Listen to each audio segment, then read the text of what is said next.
Let's move on to the second email today.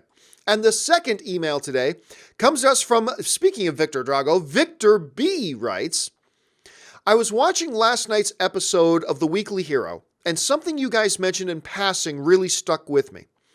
With the huge success of Venom, all the rave reviews of Spider-Man Into the Spiderverse, not to mention Spider-Man 1, Spider-Man 2, and the first Amazing Spider-Man, is it just time for us film fans to admit Sony is actually pretty good at this, and we underestimated them this whole time? All right, thanks a lot for the question, Victor.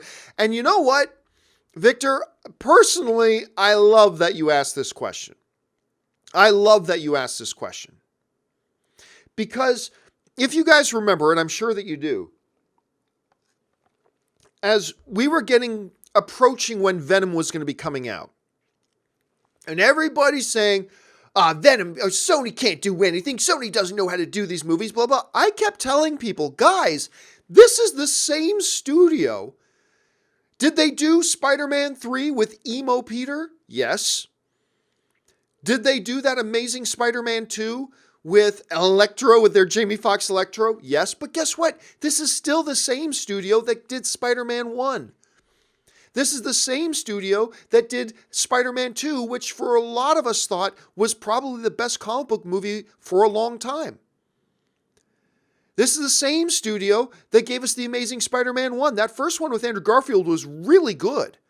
Critic reviews are strong for it. Audience reviews are strong for it. It was really good. I love that movie. Did they have some missteps? Absolutely they did. You're going to get no argument from me out of that. But I kept saying, guys, hey, don't go discounting this Venom movie because Sony has cranked out some really good ones before.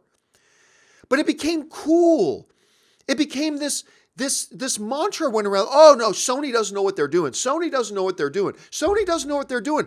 I guess, what are you talking about, guys? They've had missteps. Every studio's had missteps. They've had missteps, but they've cranked out some really good stuff. Doesn't mean that Venom's going to be any good, but I think it gives us some basis for hope. So anyway, Venom comes out.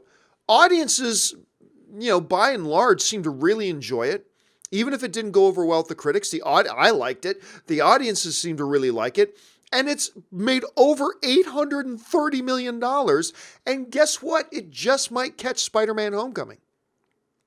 Huge, massive global hit.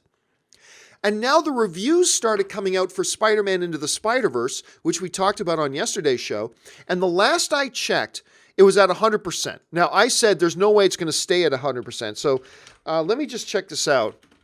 Into the Spider-Verse on Rotten Tomatoes. Right now, Spider-Man Into the Spider-Verse on Rotten Tomatoes. Nope, guess what? It's still holding 100%. It still holds 100%. 100% with 42 reviews in. Now, that's probably only about, 1/3 to half of the reviews. There's going to be more. I still don't believe it's going to end up at 100%. It's going to come down a little bit. But 42 plus reviews from critics are in, and it's holding 100%. And this is one of those movies that I thought I didn't even want to give Spider-Man Into the Spider-Verse the time of day. But the reality now is, this is what Sony's given us. If we take out those obvious missteps of Spider-Man 3 and The Amazing Spider-Man 2, you got Spider-Man, Spider-Man 2, The Amazing Spider-Man 1, Venom, and now this thing that's being lauded. By the way, some major outlets like Slash Film and a couple others are calling Spider-Man Into the Spider-Verse the best comic book film of the year. Over Avengers Infinity War, by the way. I'm not saying that because I haven't seen it yet. So I'm going to see it pretty soon.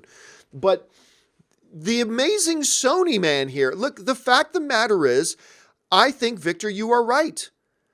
I think it's time for a lot of us in the movie-going audience to bite our bottom lip, eat a little crow, and go, you know what? We were too harsh on Sony. Turns out, Sony kind of does know what they're doing. They've made mistakes. They'll probably make more in the future. And we'll call them out on it when they do. But I think by and large, the movie-going audience owes Sony a little bit of an apology. We just ignored Spider-Man and Spider-Man 2 and the Amazing Spider-Man 1, and they just focused completely on the train wreck that was Spider-Man 3 and on the big disappointment that was The Amazing Spider-Man 2. And we, for whatever reason, we just pretended all those other ones didn't exist. And now, This movie, everybody said, Sony's doing Venom. It's going to flop. No one's going to go see Venom. Blah, blah, blah. $800+ million later. And this Venom into the and this Spider-Man Into The Spiderverse, which I said was a bad idea. Guilty, this guy right here, guilty, saying, I don't like this idea, Spider-Man Into The Spiderverse. I didn't like the look of the animation. I just thought it was kind of a weird idea to do this while you got live action Spider-Man going on, and I poo-pooed on it. But then I started seeing more and more trailers, and I'm like, damn, this looks better than I was giving it credit for. And now these reviews come out 100% across the board. That doesn't mean I'm going to like it. Doesn't mean you're going to like it. But you got to admit, it's at least a positive sign, right? So I'm going to say, you know what, Victor? Yes.